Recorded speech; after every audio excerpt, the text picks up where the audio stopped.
వాచాలం పంగుం లంఘయతే గిరిం యత్కృపాతమహం వందే పరమానందసాగరం.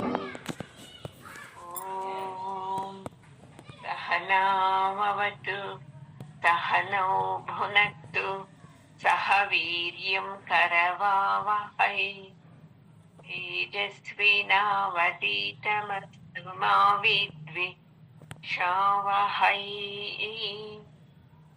ఓం శాంతి శాంతి శాంతి. గురువు గారి పాదాలకు, జగద్గురు కృష్ణుని పాదాలకు నమస్కారం చేద్దామండి. 28వ శ్లోకము.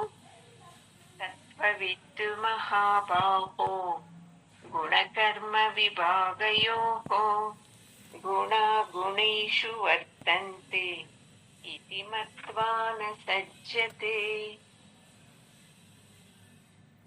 ఇక్కడ పరమాత్ముడు ఈ మహాబాహు అనే అర్జున్ని పిలుస్తున్నాడు చూడండి. మహాబాహు అంటే పొడుగాటి చేతులు అని కూడా అర్థం వస్తుంది. ఇంకో అర్థము ఆ చేతుల్లో అంత శక్తి ఉంది అని అలాగును అంటాడండి. అందుకే ఏ మహాబాహు అర్జున, నీకు ఇది తెలుస్తా, నీకు ఎంత బాగా చెప్తున్నాడు చూడండి. ఎవరికైతే నిజమైన సత్యం తెలిసిన వాడు అతను ఎలా ఉంటాడంటే తన ఇంద్రియాల శక్తి ఎక్కువ అనుకోడు. అమ్మో, నా ఇంద్రియాల నుండినే నేను ఉండేది అని కూడా అతను అనుకోడు. అతనికి భక్తితో చేసే సేవ ఎలా ఉంటది, లేదు అంటే ఫలాన్ని ఆపేక్షించి చేసే సేవ పనులు, దాంట్లోని వ్యత్యాసం అతనికి తెలిసి ఉంటాడంట. చూడర్జున, మామూలు వాళ్ళకైతే ఏమి లేదప్పా, నేను ఇంత బాగా చేస్తాను, నేను ఇంత బాగా మాట్లాడతాను, నేను బాగా వింటాను, నాకు కళ్ళకి బాగా కనబడుతుంది, చెవులకి బాగా వింటాది, అంత శక్తి నాకు అని అంటాడు. ఎవరు? మామూలు సామాన్య మనుషుడు. అయితే ఈ సత్యం తెలిసినవాడు అంటే పరమాత్ముని చైతన్య శక్తితో నాకు కళ్ళు బాగా కనపడుతుంది, పరమాత్మని చైతన్య శక్తితో నాకు చెవులు బాగా వినబడుతుంది, పరమాత్మని దయతోనే నేను పారాడుతున్నాను, అన్ని పనులు చేస్తున్నాను అని అతనికి బాగా తెలుస్తుంది. చూడండి, మనకు తెలుస్తారా అండి? ఏంది చేసినా నేను చేస్తున్నాను, నాతో అవుతుంది అని అంటాడు. అది ఈ తత్వం, ఈ పరమాత్మని తత్వం తెలిసిన అతను ఇలా అనుకోడు. అతను ఏమనుకుంటాడు? నాలో ఇంద్రియాలు ప్రకృతికి స్పందిస్తుంది అంతే తప్ప నాది ఏమీ లేదు, నాలో స్పెషాలిటీ ఏం లేదు అనుకుంటాడు. చూడండి, అందుకే చూడండి అతనికి బాగా తెలిసి ఉంటుంది 5 భూతాల గురించి, పంచభూతాల గురించి. పంచభూతాల నుండి ఈ జ్ఞానేంద్రియాలు వస్తుంది, 5 కర్మేంద్రియాలు వస్తుంది. మొత్తము 5 పంచభూతాలు, 5 జ్ఞానేంద్రియాలు, 5 కర్మేంద్రియాలు, మనసు, బుద్ధి, మొత్తము 17 తత్వాలు. ఈ తత్వాల నుండి అయిన ఈ దేహము, మనసు, ఇవన్నీ ఆయా కర్మలకు తగినట్లే ఉంటది. మనలోని గుణాలకు తగినట్లే కర్మలు చేస్తూ ఉంటుంది అని తెలుసుకుంటాడు. అయితే సామాన్యులు ఎలా ఉంటారు తెలుసా అర్జున?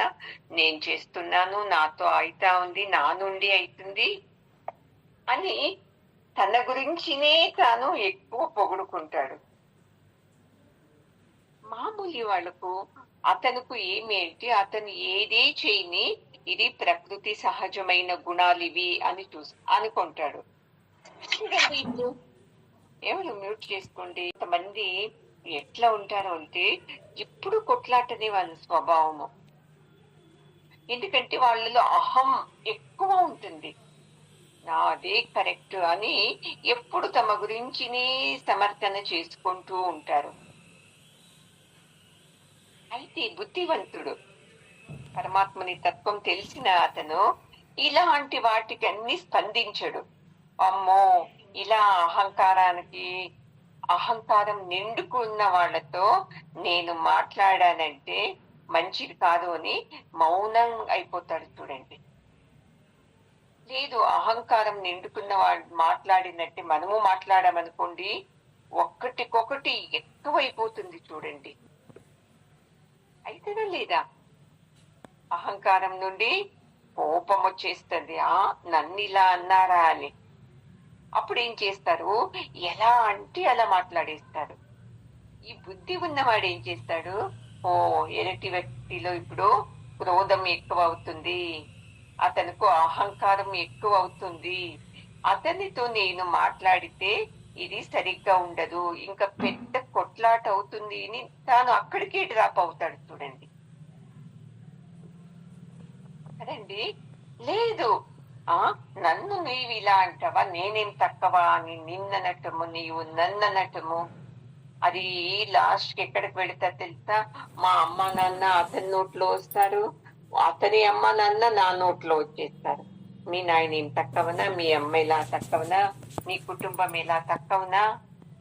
అలా ఒక్కరి అహంకారాలు ఎక్కువైతే వాళ్ళు చూసుకోండి, నాకు ఇలా అనకూడదు అని కోర్టుకు వెళ్ళటము, పెద్ద కోర్టుకు, హైకోర్టు, సివిల్ కోర్టు, తాలూకు కోర్టు, ఇలా వెళుతూనే ఉంటారు చూడండి. ఎందుకంటే వాళ్ళకు సమాధానం కాదు, నన్నన్నాడే అయింది, ఎంతన్నా ఖర్చు, కానీ నేను ఒక్క సెంట్ కూడా జాగా వదలదు, ఎంతన్నా ఖర్చు, కానీ నేను కోర్టు చుట్టూనే తిరుగుతాను అని చెప్పి ఎంత డబ్బులు ఖర్చు చేసి అన్ని కోర్టులు తిరుగుతూనే ఉంటారు. ఎందుకు మొదటి సమర్థన చేసుకోరు అంటే అహంకారము వాళ్ళని అలా ఒదిగి ఉండాలి అని చెప్పదు. చూడండి, ఇలానే మనం ఎప్పుడూ ఇంట్లో సమస్యలు మనకు రండి. ఆస్తి వ్యవహారాలు లేకున్నాను, నువ్వు ఆ రోజు ఇలా అన్నావే, నేను నీతో మాట్లాడతానా, చూడు 10 సంవత్సరాలైంది మాట్లాడి, అందుకే నేను వదిలేశాను. ఎందుకు? నా అహం నన్ను ఏం చేస్తుంది, వంగట్టు వాళ్ళ ముందు. ఎందుకు వంగుతావు నువ్వు? వాళ్లే వంగని, నీవు ఇలాగే నిలబడు ఉంటుంది. అందుకే ఏంటి మనకు ఎక్కువ సమస్యలు దేంట్లో? ఆరోగ్యం సమస్యలు. ఎందుకంటే మనసులో కోపము, అహంకారము, ఈర్ష్య, నేను అందరికన్నా బాగుండాలి, ఎవరు నన్ను అనుకోకూడదు, ఇలా ఉంటాది చూడండి. ఇలాంటి మనుషులకు ఆ చెట్టు మీద కోతికు ఒకటి ఏది వ్యత్యాసం లేదంటే చూడండి, అది ఒక క్షణం కూర్చుంటది ఆ చెట్టు మీద కోతి, సెకండ్కు అక్కడ వెళ్ళటం, జంప్ చేయటం. అలాగే ఇలాంటి మనస్థితి ఉన్న వాళ్ళు కూడా క్షణానికి వాళ్ళు మూడు మారుతూ ఉంటుంది అహంకారంతో. అందుకే పరమాత్ముడు చెప్తాడు, నీవేమన్నా ఒక్క తూరి ఏమన్నా అహంకారం మీద కూర్చున్నావంటే మళ్ళీ నువ్వు కిందకు దిగడానికి ఒప్పుకోనిస్తారండి. నిజం కదండి. నా మాటే గెలవాలి, ఎందుకు నేను తగ్గాలి, నాదే కరెక్ట్, నాకు కరెక్ట్ కాలేకున్నా పర్లేదు, నేను మాత్రం ఒప్పుకోను నా తప్పుని. అందుకే పరమాత్ముడు అంటాడు, ఇలాంటి గుణాలన్నీ మీరు పుట్టి చంపేయండి అని చెప్తున్నాడు చూడండి. ఎవరైతే పరమాత్ముని లీలను అర్థం చేసుకుని జీవిస్తూ ఉంటాడో వానికి అహంకారం ఎక్కువ ఉండదు. మనకు తెలుసు ఇదన్నీ పరమాత్ముని లీలలు, ఇతను తనకేం కావాలో అలాగే చేయిస్తాడు, నేను చేసేది ఏమీ లేదు ఇక్కడ అని బాగా తెలిసింటుంది. తెలియని వాళ్ళైతే ఏం చేస్తారు అని కొట్లాటికి నిల్చుకొనిస్తాడు. చూడండి, హిట్లర్ ప్రపంచంలో ఎంత భూభాగాన్ని గెలిచాడు, లాస్ట్ ఏమయ్యాడు? తను సూసైడ్ చేసుకొని చనిపోయాడు. ప్రపంచాన్ని శాసించే మనిషి తన మనసుని శాసించలేదు చూడండి. ఇలా మనం ఏం చేస్తాము, మన అహంకారానికి పుష్టి ఇచ్చే వాళ్ళ మాటల్ని ఎక్కువ వింటాము. మీరేమండి చాలా మంచి వాళ్ళు, ఎంతన్నా ఖర్చు చేస్తారు అంటే అలాగే చేస్తాము. ఎవరైనా వచ్చి ఏంటండి మీరు ఇంత కోపమా, కొంచెం తగ్గించుకోండి, ఇంత ఉండకూడదు అన్నని వాళ్ళని పట్టుకొని తన్నేసేస్తాం మనము. అందుకే చెప్తారు పరమాత్మ, అతి కారము, ఉప్పు, పులుపు ఇవన్నీ తింటే మనకి ఏం చేస్తారు తెలుసా, రాజసిక గుణం ఎక్కువ అవుతుంది. రాజసిక గుణం ఎక్కువ అవుతే ఇలాంటివే, నువ్వెందుకన్నావు నన్ను, ఇలా వెళ్తుంటే ఎందుకు టచ్ చేస్తావు, ఇలాంటివే వచ్చేసేస్తాడు చూడండి. అందుకే ఈ తత్వం ఒకటి తెలుసుకుంటే చాలదు, పరమాత్మని తత్వం తెలుసుకోవాలి. దాని జతలో ఎలా ఉండాలి, మంచి ఆహారం తినాలి, మంచి వ్యవహారం చేయాలి, ఎప్పుడు తగ్గాలో అప్పుడు తగ్గాలి, ఎప్పుడు నిలబడాలో అప్పుడు నిలబడాలి. ఇలా చేసుకొని వెళ్తూ ఉంటే చూడండి, మన ఎక్కడెక్కడ మనం వ్యవహారం చేస్తామో అక్కడ అన్ని బాగుంటది. లేదండి మీరు సత్సంగంలో చెప్పారు కదా తగ్గాలి మీరు అని, అందుకే నేను తగ్గే ఉన్నాను, వాళ్ళు చూస్తే నన్ను తొక్కేస్తున్నారండి అంటారు కొంతమంది. పరమాత్ముడు చెప్తాడు, ఎక్కడ తగ్గాలో అక్కడ తగ్గాలి, ఎక్కడ నిలబడుకొని మాట్లాడాలో అక్కడ నిలబడుకొని మాట్లాడాలి. అది మనం రివర్స్ అయిపోతాం. అందుకే మనకు జీవితంలో సమస్యలే అవుతా ఉంది మనకు. ఇది బాగా తెలుసుకొని ఎవరైతే ఇలా పరమాత్ముడు ఏం చెప్పాడో అలా జీవిస్తూ ఉంటాడో చూసుకోండి, వాళ్ళు ఆనందంగా ఉంటారు. మనం అనుకుంటాము, అయ్యో అది చూడకూడదు, ఇది చూడకూడదు, కళ్ళు మూసుకోవాలి. తప్పండి ఇది. ప్రకృతి స్వభావము కళ్ళతో చూసేది, చెవుతో వినేది. దాన్ని మనం పిల్లలకు అంటాం చూడే, టీవీ చూడకు, ఏ మొబైల్ చూడకు అని కంట్రోల్ చేస్తాము. చెప్పాలి, చూడు, టీవీను చూడు, మొబైల్ చూడు, అయితే అదే బాగుంది అని దాంట్లోనే ఉండద్దు, మంచి మంచివి చూడు, ఏదేదో హింసాత్మకం ఇవన్నీ చూడకు, ఇలా నైస్ చేస్తే వాళ్ళు వస్తారు కదండి మన కిందకు. కొంతమంది, నేను మా బాబుకు అస్సలే మొబైల్ అలా పెంచాను అంటారు. అతను స్కూల్లో వెళ్ళి ఫ్రెండ్స్ మొబైల్తో చూడడము, అలాగే వర్తించడము. అది కాదు. చూడు, మొబైల్ ఎంతసేపు చూస్తావో చూడు, మంచిది నేర్చుకో దాంట్లో. టీవీ చూస్తావా చూడు, మంచివి చూడు. ఇలా చేసుకుంటూ ఉండాలి చూడండి. బయట ఏది లేదండి మంచిది చెడ్డది అని, మనం చూసి చూపులు ఉంటారు చూడండి కదండి. చూడే, ఇప్పుడు కళ్ళతో ఏదో చూస్తాము, అరే ఎంత బాగుంది అంటాము. అదే ఇంకొకరు వాళ్ళ కళ్ళతో చూస్తారు, చీ ఏం బాగుందండి ఇది అనేస్తారు. అలా వ్యక్తికు డిఫరెంట్ గా ఉంటారు చూడండి. చూడటము, వినటము, తినటము. ఇప్పుడు నాకేదో ఒక ఇష్టమైతుంది, అది మీకు నచ్చదు ఆ తిండి. ఇది సహజం అనుకోవాలి మనము. ప్రకృతిలోని గుణాలు ఇవి స్వభావము. ఎవరు ఎలా పెరిగింటారో వాళ్ళ స్వభావం లాగే వర్తిస్తారు కదండి. ఇప్పుడు నేను చెప్పాను కదా, ఇప్పుడు మీరు అంటారు, టీవీలో ఏదో వస్తా ఉంది లవ్ సీను, పిల్లలకు తల్లి తండ్రి కళ్ళు మూసేస్తారు, ఇవి చూడకండి అని. చూడండి, వాళ్ళకు ఏదో క్యూరియాసిటీ ఏదో ఉంది దీంట్లో అని అదే పనిగా వాళ్ళు చూసి వాళ్ళే వేరే అపార్థం చేసుకుని చెడిపోతారు. అదే తల్లి తండ్రి, చూడండి ఇవేం అలాంటి ఇంపార్టెంట్ కాదు, ఇలాంటి దాని నుండి సుఖం రాదు అని చెప్పేసేయండి, వాళ్లకు క్యూరియాసిటీని తగ్గిపోతుంది. ఇలా మనం ఏది చూసినా తప్పు లేదు, ఏది మాట్లాడినా తప్పు లేదు. అయితే అది చూసినట్లు మనము వర్తిస్తే మాత్రము మనసులో దారి తప్పు కదండి. ఇప్పుడు ఎవరో కొడుతున్నారు, పక్కింట్లో భార్యని భర్త కొడుతున్నాడు, చూడండి అంతే. అయ్యో చూడకూడదు ఇలాంటివన్నీ, మళ్ళీ నేను నా భార్యను కొట్టేస్తాను అని కాదు. అలాంటి గుణాలు నాకు రాకుండా ఉండాలి అని మీరు మనసుకు చెప్పాలి, అంతేకాని కళ్ళతో చూడకూడదు నేను అని కళ్ళు మూసుకునేది ఇవన్నీ చేయకూడదు అర్జున. చూడండి పరమాత్ముడు ఎంత బాగా చెప్తున్నాడు. అర్జునుడు అన్నాడు కదా, యుద్ధం చేయటము తప్పు, వాళ్ళు చనిపోతే అది కర్మ వస్తుంది నాకు, దాని నుండి మనకు నెమ్మది ఉండదు.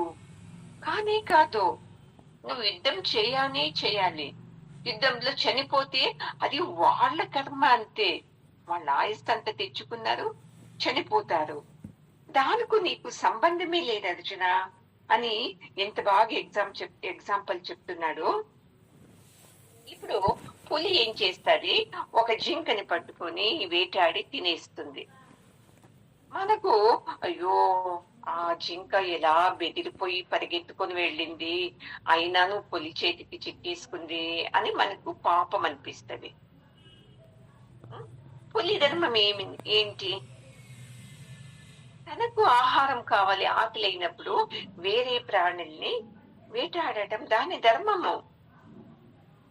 మనకేంటి అది తప్పది, అలా తినకూడదు అంటే ఎలాగండి? అలాగే అర్జున, యుద్ధం చేయకూడదు, చనిపోతారు అంటే చనిపోతారు, సహజమే. ఇప్పుడు భూకంపం వస్తుంది, చనిపోతాడు, మంచి వాళ్ళు చెడ్డవాళ్ళు చనిపోతారు కదా. ఈ భూకంపాన్ని తిడతామా మేము? మంచి వాళ్ళని ఎందుకు నువ్వు లాక్కున్నావు అని. అలా జరుగుతూ ఉంటుంది అర్జున. నీవు దాన్నే చూస్తూ ఇది తప్పు, వాళ్ళ గుణం తప్పు, నా మీద యుద్ధానికి వచ్చాడే అది తప్పు కదా, ఇలా నీవు ఎప్పుడు యోచించకు అని ఎంత బాగా చెప్తున్నాడు చూడండి. ఎందుకంటే మనలోని గుణాలే ఇలా మాట్లాడిస్తుంది చూడండి, ఇది చేస్తా ఇది అవుతుంది అని. ఎందుకు నేను నాది సరళ స్వభావం అయితే నేను అందరితో సరళంగానే ఉంటాను. అదే నీది రాజసిక స్వభావం అయితే వాళ్ళు సర్లే, వీళ్ళు సర్లేరు, వాళ్ళు సర్లేరు అనేస్తాం. అది తామసిక స్వభావం అయితే అయ్యో ఎట్లన్నా కొట్టుకొని చావండి, నాకు తప్ప ఈ సంసారం అని ఎక్కడో వెళ్ళి కూర్చొనిస్తారు, ఏదో చేయాలి కాబట్టి ఇంత అన్నం చేస్తాను చూడండి అని చెప్పిస్తారు. అందుకు గురువు గారు ఒక ఎగ్జాంపుల్ చెప్తారండి. ముగ్గురు పిల్లలు SSLC ఎగ్జామ్ లో 99% తీసుకుంటారు. అప్పుడు అందరూ వాళ్ళని విష్ చేస్తారు, అరే ఇంత పర్సెంటేజ్ ఎలా వచ్చింది అన్నప్పుడు ఒకడు చెప్తాడు, టీచర్స్ కూడా బాగా చెప్పించారు, నా పేరెంట్స్ కూడా చాలా కోఆపరేట్ చేశారు, మళ్ళీ నా ఎన్విరాన్మెంట్ చదువుకోనికి అంత వాతావరణం బాగుంది, స్కూల్ వాతావరణం బాగుంది, అందుకే నాకు 99% వచ్చింది అని ఒకడంటాడండి. ఇంకొకడు అంటాడు, నేను చాలా కష్టపడి చదివానండి, అందుకే నాకు 99% వచ్చింది అని అంటాడు. మళ్ళీ అంటాడు, టీచర్స్ కూడాను చెప్పించారండి అంటాడు. అలాగైతే ఈ టీచరు అందరికీ చెప్పించారు కదా, మరి అందరూ ఎందుకు పాస్ కాకూడదు? చూడండి వాంది ఎంత తెలివి ఉంది. ఇప్పుడు పేరెంట్స్ కూడా అందరికీ ఉన్నారు కదా, అందరూ తల్లిదండ్రులు నా బిడ్డ ఫెయిల్ కానీ అని చెప్పిస్తాడా? లేదు. అందరు తల్లిదండ్రులకు బిడ్డ బాగా చదవాలి అని ఫీజు కడతారు, ట్యూషన్ పంపిస్తారు, అన్నీ చేస్తారు. అయితే నేను చూడండి కష్టపడి చదివాను, నేనే గ్రేటు అంటాడు చూడండి. ఒకడేమో అన్నాడు, నేను చదివాను, కష్టపడ్డాను, మా పేరెంట్స్ చదివించారు, మా టీచర్స్ కూడా చదివించారు బాగా అని. ఇతను అంటాడు చూడండి, మా టీచర్ చదివించింటి, నేను ఒక్కడినే ఎందుకు పాస్ అవుతా ఉంటుంది, అందరూ కావాలి కదా అంటే టీచర్స్ ఎక్కువ ప్రెసెంట్ లేదు ఇక్కడ. అందరూ తల్లిదండ్రులు చదివించినట్లే అంటే మా తల్లిదండ్రులది ఏమి ఎక్కువ లేదు, నాదే ఎక్కువ ఉంది చూడండి ఎఫర్ట్. చూడండి ఎంత అహంకారం ఇతనుకు. నేనే చదివినాను అందుకే నేను 99% తీశాను అని వచ్చేసింది. ఇలా మనం ఏం చేస్తున్నాము, ప్రకృతికి గుణాలకు తగినట్టే మనము వర్తిస్తూ ఉన్నాము అర్జున. అందుకనే నీవు యుద్ధం చేయి. యుద్ధం చేయటం నుండి ఏది తప్పు కాదు, నీకు పాపము రాదు, పుణ్యము రాదు. నీకు కావలసి రాలేదు కదా వీళ్ళ మీద యుద్ధం చేసేదానికి.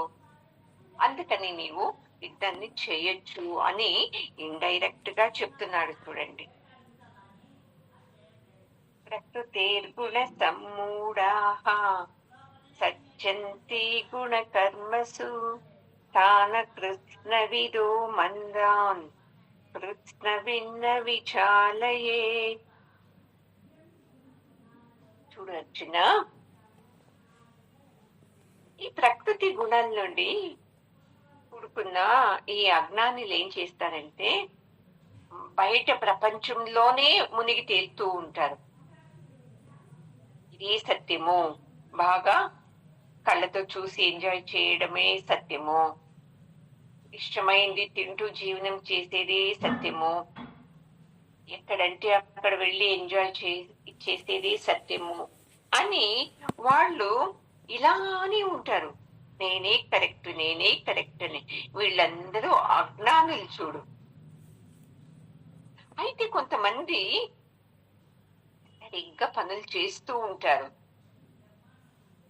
చేసేటప్పుడు వాళ్ళని తెలుస్తుంది వాళ్ళు అజ్ఞానంతోనే చేస్తున్నారు ఇలాంటి పనులన్నీ అని.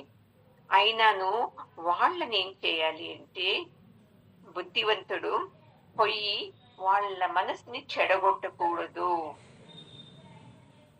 ఎందుకంటే అర్జునుడు చెప్తున్నాడు కదా, యుద్ధం చేయకూడదు, ఎవరో చేసేదొద్దు, ఎంత జోరుగా చెప్తున్నాడు కదా, వెళ్ళిపోదాం పదండి మనకి రాజ్యం వద్దు అని. అయితే సైనికులంతా వచ్చారు కదండి, యుద్ధం చేయాలి అని వచ్చారు. ఇవన్నీ స్నేహితులు ఎంతమంది 7 అప్చోని సైన్యమంతా వచ్చింది యుద్ధం చేస్తాము అని. అలాంటి వాళ్ళని పట్టుకొని యుద్ధమే వద్దు వెళ్ళిపోతాము అంటే వాళ్ళని మనం చెడగొట్టినట్లే కదా. అలానూ అర్థం చేసుకోవచ్చు. ఇంకొక అర్థము ఏంటంటే ఇప్పుడు కొంతమంది వాళ్ళు చెప్పారు వీళ్ళు చెప్పారు ఆ పూజలు చేయాలి ఈ పూజలు చేయాలి ఈ వ్రతాలు చేయాలి అని అజ్ఞానంతో అప్పులు చేసుకొని చేస్తూనే ఉంటారు. అది తప్పు. అయినాను జ్ఞానవంతుడు తెలివివంతుడు వాళ్ళని ఇలా చేయొద్దు నీకు మంచిది కాదు అని చెప్పకూడదంట. వాళ్ళంతా వాళ్ళొచ్చి ఇలా చేస్తున్నాం మేము చేయొచ్చునా అని అడిగినప్పుడు కావలిస్తే నువ్వు సలహా ఇవ్వచ్చంట. వాళ్ళు సలహా అడుక్కోకుండా మేం చేసేదే కరెక్ట్ అని ఎవరైతే ఇలాంటి అజ్ఞాన పనులు చేస్తూ ఉంటారో వాళ్ళని మీరు ఎప్పటికీను తిద్దటానికి వెళ్ళకండి. ఒకవేళ మీరు వెళ్ళారంటే మీరే సర్లేదు అని చెప్పేస్తారు కదండి. చూడండి ఒక అతను నేను SSY చేసేటప్పుడు ఇలా చెప్పారు మా గురువు గారు, సేవలు చేయాలి మంచిది అని చెప్పి. అతను ఏం చేశాడు, దీన్ని అవును సేవలు చేయాలి అనుకొని అతని పక్కింటి అతను రోజు అతనితో 30 రూపాయలు ఇప్పించుకునేవాడంట. ఇది 12 సంవత్సరాల కింద 30 రూపాయలు అంటే ఎక్కువే అప్పుడు. ఇతను ఇచ్చాడు. 1 రోజు 2 రోజులు అతను రోజు వచ్చి అడగటము ఇవ్వండి అని. ఇలా 1 నెల ఇప్పించుకున్నాక తర్వాత తెలిసిందంట అతను ఇతనితో డబ్బు ఇప్పించుకొని వెళ్ళి అక్కడ డ్రింక్స్ చేసేవాడంట. అది ఎవరో చూసి ఇతను చెప్పారు. ఇతను ఎంత కోపంగా వచ్చాడు తెలుసా క్లాస్ కు. మీరే చెప్పారండి నాకు సేవ చేయాలి, మీతో ఎంత అవుతుందో అంత సేవ చేయమని, నేను పాపం కదా అని అతనికి రోజు 30 రూపాయలు ఇస్తూ వచ్చాను ఒక నెల వరకును. అతను ఆ డబ్బును వాపస్ ఇవ్వలేదు. అతను ఏం చేశాడంటే వెళ్ళి డ్రింక్స్ చేసి ఇంట్లో వచ్చి కొట్లాడుతున్నాడు. ఇది మీ నుండిని అయింది అని నా పైన కంప్లైంట్ చేస్తున్నాడండి. చూడండి ఎంత బాగుంది. అతను డబ్బును ఇస్తాను పో, ఉన్నప్పుడు ఇస్తాను పో అని అనేసాడంట. అది రోషం వచ్చింది. మీరు అన్నందుకే కదండి నేను ఇచ్చాను అని చెప్తున్నాడు నాతో వచ్చి. నేను ప్రతి టూరి క్లాస్ లో చెప్తాను, జ్ఞానంతో మీరు పనులు చేయండి, జ్ఞానంతో పూజలు చేయండి, జ్ఞానంతో ఏది చేసినా జ్ఞానంతో చేయమని. నీకు తెలీదా? అది అతను పని చేస్తాడు, రోజు నాతో ఎందుకు 30 రూపాయలు ఇప్పించుకొని పోతాడు, మళ్ళీ సాయంకాలం తాగి ఉంటాడు, ఇది ఇచ్చేది నేను మంచిదా కాదా అని నీకు లేదా తెలివి? నీ జ్ఞానం ఏమైంది? ఇలా ఎప్పటికీ యోచించేయి మనం. మీరు చెప్పారు కదండి, అందుకే నేను చేశాను. ఎవరు చెప్పినా నీవు ఈ జ్ఞానం నుండినే పనులు చేయాలి. చూడండి అన్నీను అంతే. దేవస్థానానికి వెళ్తావా, జ్ఞానం నుండి వెళ్ళండి. కొంతమంది ఎందుకో ఈ గుడికి సోమవారం వెళ్ళాల్సిన గుడికి శుక్రవారం వెళ్తారా? మీకేమన్నా బుద్ధి ఉందా అండి? సోమవారం వెళ్ళాలి శివుని గుడికి, నీవు శుక్రవారం వెళితే ఏమన్నా మంచిదవుతుందా మీకు? చూడండి, అది వాళ్ళు కనిపెట్టుకున్నవి. అలాంటి వాళ్ళని లేదమ్మా వెళ్ళకూడదు అలా ఇలా అని మనము చేంజ్ చేయకూడదు. అవునా, సరే సరే వెళ్ళండి, నేను రానండి అని ఇలా తప్పించుకోవాలి. మనం ఏం చేస్తామో, మనం ఏం తెలుసుకున్నామో అదే కరెక్ట్ అని చెప్పేసి అందరితోనూ కొట్లాడతాం. మీరు చేసే తప్పు ఇలా చేయకూడదు, మీరు చేసే తప్పు ఇలా చేయకూడదు అని. బాగా అర్థం చేసుకోవాలి. వాళ్ళ స్వభావానికి అనుసారం వాళ్ళు చేస్తున్నారు. వాళ్ళ స్వభావాన్ని నేను చేంజ్ చేసేకి కష్టము అని బాగా తెలుసుకో ఉండాలి. చూడండి, లేదు వాడు అలా చేయకూడదు, అలా చేయకూడదు, అది తప్పు తప్పు తప్పు అని మనము కొరిగి దుఃఖిస్తాము. వాళ్ళు చేసే వాళ్ళు ఆనందంగా ఉంటారు. ఎవరైతే వచ్చి చూడండి నేను ఇలా చేస్తున్నాను, తెలీదు నాకు, మీరు సర్ది చెప్పండి అన్నప్పుడు మనము చెప్పాలి. చూడండి, అవును ఇది తప్పు, ఇలా ఇలా ఇలా ఇలా అని. అందుకే మన సంసారాల్లో ఎందుకు మనం నెమ్మదిగా లేము అంటే, ప్రతి ఒక్క విషయంలోనూ నేను చేపెడుతున్నాను. ఇలా చేయకండి, ఇలా చేయకండి, ఇలా చేయండి. నేను మా అత్తగారితో ఇలా నేర్చుకున్నాను, నీవు నాతో ఇలానే నేర్చుకోవాలంటే అవుతుందా అండి? కానీ కాదు. చూడు అర్జున, నీవేమనుకుంటున్నావు? యుద్ధం చేస్తే తప్పు వెళ్ళిపోతామో అని అంటున్నావు. మిగతా సైన్యం అంతా అలా అనటం లేదే. చేస్తాం, యుద్ధం చేస్తాము, మన విరోధుల మీద యుద్ధం చేసి మనం గెలుస్తామంటున్నారు. నీవు చూస్తే పాపం వస్తుంది, పుణ్యం రాదు, వెళ్ళిపోతాము, ఇలాంటి రాజ్యం వద్దు అని ఏడుస్తున్నావు కదా, అది తప్పు కదా అని చెప్తున్నాడు. చూడండి, ప్రకృతి స్వభావాలు మనలో ఉంటుంది. ఇలా చేయకూడదు అలా చేయకూడదు అంటే కాదు, చూడాలి, అన్ని వినాలి. మళ్ళీ అయ్యో ఇలాంటివి చూడకూడదు, సర్లేదు ఇది నేను మంచివి చూడాలి అని అలా సరిదిద్దుకోండి. తర్వాత మొదటిని చూడకూడదు అని కళ్ళు మూసుకునేది, టీవీ చూస్తూ పిల్లల కళ్ళు మూసేది, ఇలాంటివన్నీ చేయకూడదు అని పరమాత్ముడు ఎంత బాగా చెప్తున్నాడు. చూడండి, మనము ఏం చేస్తున్నామంటే ప్రతి ఒక్కటిను అంతే మనం చేసేది రాగద్వేషాల నుండినే అన్ని చూస్తున్నాం. చూడండి, ప్రేమతో అన్నా చూస్తూ ఉంటాం అందరినీ, లేదు ద్వేషంతో అన్నా చూస్తూ ఉంటాం. ప్రేమతో ఉండే వాళ్ళని సరిచేసేకి వెళ్ళము. మనకైతే ఎవరి మీదైతే ద్వేషం ఉంటుందో వాళ్ళనే సరిచేసేదానికి వెళతాం. చూడండి, మనం అది తప్పు అని పరమాత్ముడు చెప్తున్నాడు. చూడండి, ఈ రాగద్వేషాలు పక్కన పెట్టి చూస్తే అది మనకు సరినో అనిపించదు, తప్పునో అనిపించదండి. నేను ఇంకొకరిని సరి చేస్తాను అని ఎప్పుడు మనసులో ఉండనేకూడదు. పరమాత్ముడు ఎప్పుడు చెప్పలేదు నేను నిన్ను సరిచేస్తున్నాను, నేను చెప్పినట్టు వినాలి అని. అర్జునుడే అడిగాడు, నేను నీ శిష్యుని, దయచేసి నాకు ఏది మంచిదో చెప్పు అని అన్నందుకు ఇవన్నీ చెప్తున్నాడు చూడండి పరమాత్ముడు. అలాగే మనము అంతే అండి, చిన్న చిన్న విషయాలకంతా ఇలా చేయకు అలా చేయకు. నాకు చాలా ఆశ్చర్యమైన సంఘటన ఇప్పటికీ బాగా జ్ఞాపకం ఉంది. చెప్పాను మీకు, ఇంకో తురి ఈ సందర్భానికి తగినట్టు ఉంది అని చెప్తాను చూడండి. నేను నా స్టూడెంట్ వాళ్ళ ఎవరు బంధువులు చనిపోతే వెళ్ళానండి. చాలా క్లోజ్ బంధువులు, అందరూ ఏడుస్తున్నారు. నేను ఊరికి నిలబడుకున్నాను అక్కడ శవం దగ్గర. ఆ ఏడుస్తున్న ఆమె ఉన్నట్లే ముక్కు చీరుకొని బాగా నిలబడుకునేసి, మీకేం బుద్ధుందా లేదా? ఇప్పుడు స్నానం చేపియాలి శవానికి, మీరు గ్యాస్ లో నీళ్లు కాంచుతున్నారు కదా, అది తప్పు. గ్యాస్ లో నీళ్లు కాంచి స్నానం చేపిస్తే ఇతను పైకి వెళ్ళడు. మీరేం చేయాలి, ఈ రోడ్లో అక్కడ ఇక్కడ పేపర్లు పడ్డారు కదా, ఆ పేపర్లు తెచ్చి వెలిగించి దాంట్లో నీళ్లు కాంచి స్నానం చేపియండి, అప్పుడు మంచిదవుతుంది. మీకేం బుద్ధుందా లేదా అని తిట్టేసింది. మళ్ళీ ఏడుస్తూ కూర్చోంది. మళ్ళీ ఏడుస్తూ ఏడుస్తూ ఇటుపక్క చూస్తూ ఉంది. తను చెప్పినట్లు చేస్తున్నారా లేదా, నీళ్లు ఎలా కాపెడుతున్నారు అని. చూడండి ఎంత అజ్ఞానము.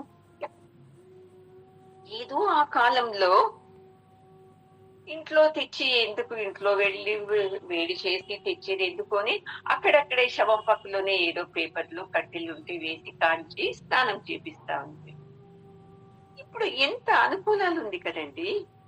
అయితే ఆమె ఇలానే చేస్తేనే స్వర్గానికి వెళ్ళేది, మీరు గ్యాస్ లో నీళ్లు కాంచి పెట్టి పోస్తే స్వర్గానికి వెళతాడా అని గదరిస్తూ ఉందండి. చూడండి కిరణమ్మ, మీరే చెప్పండి, ఇది చేసి తప్ప సరినా? నేను ఏమి మాట్లాడలేదు చూడండి, ఊరికి నవ్వానండి అంతే. నేను ఇలా మనము ఇంకొకరిని సరి చేసేయడానికే వెళుతూ ఉన్నాము. అందుకే అందరితోనూ కొట్లాట పెట్టుకుంటున్నాము. మా అత్తకి ఏం తెలీదండి, అన్ని నేనే చెప్పించాలి, నా మాటే వినదు. నా భార్యకి ఏం తెలీదండి, అన్ని నేనే చెప్పించాలి, నా మాటే వినదు. మా కోడలికి ఏం తెలీదు. ఇలానే ప్రతి ఒక్కరు ఏం చేస్తున్నాం సంసారంలో, నీకు తెలీదు, నిన్ను సరి చేయడానికి నాకు సరిపోతా ఉంది, ఏం కర్మ చేశానో ఏమో అని ఇలానే ఉన్నాం చూడండి. ఎంత దాకా చెప్పాలో అంతే చెప్పాలండి, తర్వాత వదిలేసేయాలి. ఇది వినే రకం కాదు, తనకు తోచినట్టే చేసే రకం ఇది అని. మనం ఏం చేస్తున్నామంటే, లేదు నువ్వు ఇలానే చెయ్యి అని కంట్రోల్ చేస్తున్నాము. అందుకే నాకు ఎదుటి వ్యక్తికు యుద్ధం జరుగుతా ఉంది. నేనంటున్నాను తను సరిలేదు అని, తనంటది నేను సరిలేదు అని. అందుకే చూడండి పరమాత్ముడు అంతే అండి, అన్ని చెప్పాడు. ఇన్ని శ్లోకాల వరకు చెప్పి 18వ అధ్యాయంలో చూడు అర్జున, యథేచ్ఛసి తథాకురు, అంత విన్నావు కదా, నీ మనసుకు ఎలా అనిపిస్తే అలాగే చెయ్యి అర్జున అని చెప్పేస్తాడు చూడండి. నేను చెప్పాను కదా ఇలా చెయ్యి అని అన్నలే చూడండి. తెలుసు అతనుకు యుద్ధమొద్దు అనేవాంతో ఎంత దాకా చేపిస్తాను. బలవంతంగా పిలుచుకొని వెళ్ళినా యుద్ధం చేస్తాడా? పరిగెత్తుకొని పోతాడేమో, అది ఇంకా అవమర్యాద కదా. అందుకే అన్ని చెప్పిన తర్వాత యథేచ్ఛసి తథాకురు అనే. అప్పుడు అర్జునునికి లేదు లేదు లేదు, నా వ్యామోహం అంతా వెళ్ళిపోయింది, చేస్తాను అన్నాడు. మొదటి చేయమన్నప్పుడు ఏమన్నాడు, నీకు బుద్ధుందా కృష్ణ, ఇలాంటి తప్పుడు పనులు చేయొచ్చా, ఇది ఎంత అధర్మం తెలీదా అన్నాడు. అంతా విన్న తర్వాత ఓహో నేను అజ్ఞానంతో యోచిస్తున్నాను అని యుద్ధం చేస్తాను, నా మోహం వెళ్ళిపోయింది అన్నాడు. అలా ఉండాలి చూడండి. కొంతమంది వాళ్ళకి ఇష్టమైన విషయాల్లోనే ఆసక్తికరంగా ఉంటారు. డబ్బును కూడబెట్టడము, ఎంజాయ్ చేయడము, ఉత్త గుడులకే వెళ్ళటము అని వాళ్ళకి ఆసక్తి. దాన్ని పట్టుకొని మనము ఇది తప్పు, ఇది తప్పు, ఇది తప్పు అనడం కన్నాను, చూడండి జ్ఞానంతో చేయండి, వద్దనలేదు, వెళ్ళండి, ఎంజాయ్ చేయండి, ఆయన చూసుకొని ఎంజాయ్ చేయండి, ఇలా చెప్తూ చెప్తూ చెప్తూ వాళ్ళని కంట్రోల్ చేయాల. చూడండి, నీకు అసలు చదువు ఎక్కడప్పుతుంది, నువ్వు ఫెయిల్ అయితే పో, నాకు బాగా తెలిసిపో, సినిమా చూడుపో, నువ్వు ఫెయిల్ అయ్యేది పో, సినిమా చూస్తావా, టీవీ చూస్తావా, మొబైల్ చూస్తావా, చూసుకో, నువ్వు మాత్రం పాస్ కావు. రెండు మనమే అనేస్తాము. అలా అన్నప్పుడు వాళ్లకు మన మీద ప్రేమ ఉంటారా అండి? ఉండనే ఉండదు. అందుకే వాళ్ళు కానీ మనం కానీ, గురువు గారు ఒక మాట అంటారండి, ఈ కామ క్రోధాలు అనే నదిని ఎవరండి దాటామా అండి మనము? నేను దాటలేదు, నాలోనూ కామము ఉంది, క్రోధము ఉంది. అలాగే కదా ఎదుటి వ్యక్తి కూడా. అది వదిలేసి నీవు ద్వేషించొద్దు, నీవు ఎవరిని ఎక్కువ ప్రేమించొద్దు అని మనమే అంటాము. ఎక్కువ నీవు అవి కావాలి ఇవి కావాలి అని ఆశించుకో ఉంటాం. నేను ఆశించచ్చు, అయితే నా ఎదుటి వాళ్ళు ఆశించకూడదు. నేను కోపం చేసుకోవచ్చు, అయితే నా ఎదుటి వాళ్ళు కోపం చేసుకోకూడదు. ఇది మన స్వభావం. చూడండి, ఇవన్నీ మనలోనే తప్పులు పెట్టుకుంటాము. ఎదుటి వ్యక్తిని నీవు ఇలా ఉండు, మీ అమ్మ ఇలా చెప్పించిందా, మీ నాన్న ఇలా చెప్పించాడా అని కోడలితో, ఆ కోడలు మా అమ్మ నాన్న ఇలా లేరు మీలాగా అని అత్తతో. అందుకే ఎంత బాగా అంటారు తెలుసా అండి, ఈ సత్వ రజస్సు తమస్సు ఈ నదులు ఎక్కువ ఫోర్స్ ఉంటారు. చూడండి, ఈ స్వభావాల్ని దాటడానికి ఎవరికూ కాదు. చూడండి, మనమంటాము వీళ్ళు చెడిపోతున్నారు అని. మనమేం చెడిపోతా లేదా అండి? మనలో ఏమన్నా స్వభావాలు, సాత్విక మన స్వభావము, రాజసిక స్వభావము, తామసిక స్వభావం తక్కువ ఉందా మనకు? మనకు ఎక్కువే ఉంది. అర్జునుడు అంటున్నాడు, సార్ నాకు మంచి చెప్పు అని. మంచి చెప్తుంటేనే వింటలేదు కదా, ఏమి ఇలా చెప్తున్నావు అని అర్జునుడు అలాగే ప్రశ్నిస్తున్నాడు కదా. మనము అంతే, నాకు బుద్ధి చెప్పండి అంటాం. చెప్పేటప్పుడు చూస్తే నేను ఇలాగే ఉండేది, మీరే తప్పు నన్ను అర్థం చేసుకుంటుండేది అని ఇలా మన స్వభావానికి తగినట్టే మాట్లాడేస్తాం మనం. అందుకే అర్జున, ఈ స్వభావాలు, సాత్విక స్వభావము, రాజసిక స్వభావము, తామసిక స్వభావాలు, ఇవన్నీ ప్రకృతిలో ఉంది, నాలో ఉంది, నీలో ఉంది, అందరిలోనూ ఉండేదే. ఇది బాగా అర్థం చేసుకోవాలా.